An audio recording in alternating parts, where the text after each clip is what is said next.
Trump tax reform hits home in wealthy New York suburbs.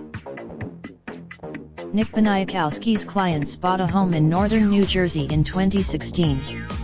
Now they want to move. They found a house they liked. It wasn't the charm, it was the lower property taxes. Like many of Baniakowski's clients at Redfin Corp's Hoboken office, these two are looking at their returns for the first time since President Donald Trump's tax changes took effect and, despite more than a year of lead time, experienced a mild freakout. Maybe buying a new, alas, taxes on the house they wanted to buy turned out to be higher than they thought, so they went back to scouring listings. It's a confusing process, Baniakowski said. The Tax Cut and Jobs Act promised to, well, cut taxes. For many, nearly 11 million taxpayers will be affected by the new cap on so-called SALT deductions on the taxes they file this year, and could lose out on a cumulative $323 billion, according to a February from the U.S. Treasury Inspector General for Tax Administration.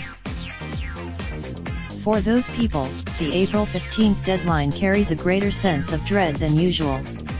New rules include, the situation wasn't made any simpler by state lawmakers, who argued that the cap on the SALT deduction was intended to hurt states that tend to elect Democrats, and concocted a series of elaborate that were shot down by the Internal Revenue Service.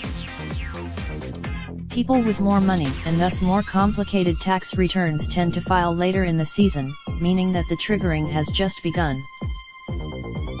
A lot of my clients are very surprised by what's happening, said Ann Callery, tax partner at Rotenberg Merrill, an accounting firm in Saddlebrook, New Jersey. That's the nature of in the meantime, plenty of taxpayers are expecting the worst. Gail Rosen, a certified public accountant, said one client didn't submit his charitable donations because he assumed that he would take the standard deduction. He didn't. She looks at me and says, "Oh my God, this is wonderful, who can I thank?" Rosen said, real estate pros, nobody's first call for tax planning, are stepping into the void. South Florida, as Chad Curry, an agent at the Michelle Pays Group at Signature Realty NJ, put it in a recent listing, close to Westfield but taking advantage of Mountainside's low taxes. Saddle River, a New Jersey Republican stronghold where Richard Nixon once owned a home, went so far as to hire a public relations firm to pitch the town as the Palm Beach of Route 17, a local tax haven that keeps levies lower than neighboring municipalities because of a lack of sidewalks, professional firefighters, and a public high school. You don't need all of that stuff, said Mayor Alkerpus, whose day job is dentist. For those who don't want to move, the obvious solution is to complain, ideally to a tax court. Michael Schneck, homes over $3 million are seeing a significant slowing of sales and reduction of offering prices, Schneck said.